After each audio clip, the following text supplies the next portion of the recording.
நேற்றைய தினம் என்னுடைய சொந்த வேலையாகவும் என்னுடைய மனைவி சென்னையிலே சிகிச்சை பெற்றுக் கொண்டிருக்கிறார்கள். ஆகவே அது சம்பந்தமாகத்தான் நேற்றைய தினம் சென்னைக்கு சென்றேன்.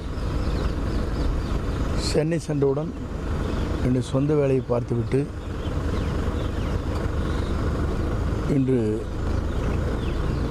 துரித ரயில் மூலமாக வீடு திரும்பியிருக்கிறேன்.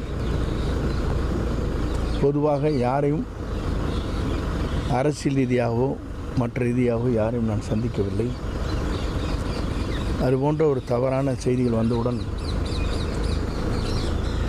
பல்வேறு தொலைக்காட்சி நண்பர்களுக்கு நான் செய்தியை சொந்த வேலையாக சென்றிருக்கிறேன், என் மனைவியை பார்த்துவிட்டு நான் திரும்புகிறேன் என்று தெளிவாக அவரிடத்திலே நான் எல்லோரிடத்திலும் நான் சொல்லியிருக்கிறேன். ஆகவே என்னை பொறுத்தவரையிலும் இந்த இயக்கம் வலிமை பெற வேண்டும்,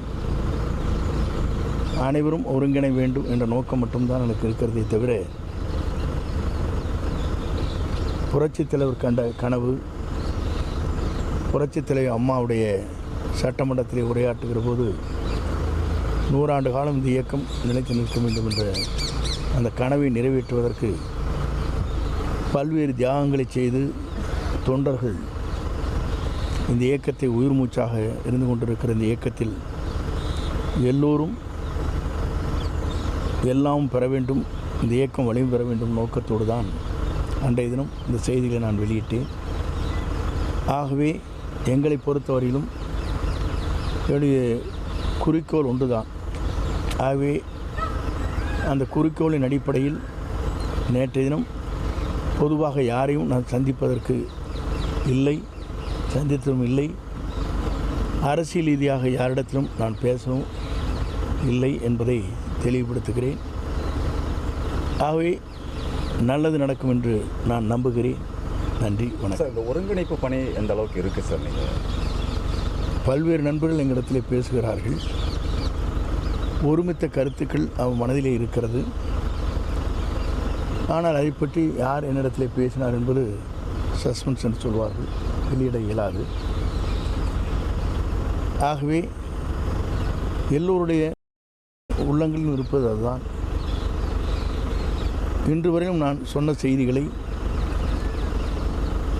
ஆன்டி கமெண்ட்ஸ் என்று சொல்வார்கள், அது யாரிடத்திலும் இதுவரையிலும் கொடுக்கப்படவில்லை என்பதை எல்லோருடைய மனதிலும் ஒன்றிணைந்து வெற்றி பெற வேண்டும் என்ற மனநிலை இருக்கிறது என்பதைத்தான் அது எடுத்து காட்டிக் கொண்டிருக்கு. சார், அப்போ இப்போ ஓபிஎஸ் டிடிவி தவிர இப்போ அதிமுக மூத்த நிர்வாகிகள் உங்களோட இந்த முன்னாள் அமைச்சர் அவங்க இந்த கருத்துக்கு உடன்பாட்டோடு இருக்காங்களா சார்? அவங்க ஏதாவது தொடர்பு கொண்டிருக்காங்களா இது வரைக்கும் உங்களோட?